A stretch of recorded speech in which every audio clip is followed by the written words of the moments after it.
No second chance. Berarti apa? Tidak ada kesempatan kedua. Hidup manusia cuma sekali. No second chance.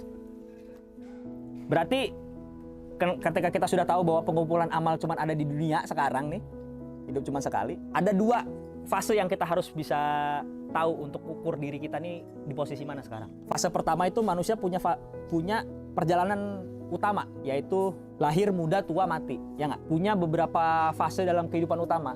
Di usia ini, kalau dalam Islam tuh ada yang khasnya. Usia 40 tuh usia settle. Settle hasil dari perjalanan hidup dia selama usia sebelum 40 tahun. Kalau orang udah settle sama kepentingan pribadi sejak masa muda, masa 40 masih sama tuh, susah tobat. Walaupun tetap masih ada aja, kan kita juga lihat fenomenanya ya.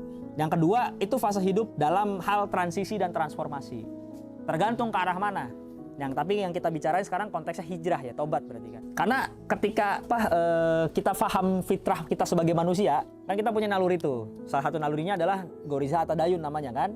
Naluri mengesahkan, menuhankan sesuatu. Ketika melewati fase hidup, otomatis fitrah ini kan pasti mencari nih pemuasannya gimana yang tepat kan. Kalau dia pakai akalnya, ada tuh fase hijrahnya pasti. Umumnya itu ada dia orang hijrah tuh melewati 3 fase. Tuh yang pertama tuh namanya fase barbar. Bagus banget, semangatnya tapi bagus banget.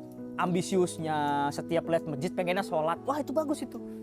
Kalau fase pertama itu dia belum paham posisi, karena masih baru, namanya ilmunya baru dapat sedikit kan. Ada fase kedua nih, fase medium. Itu fase medium itu godaannya udah mulai banyak.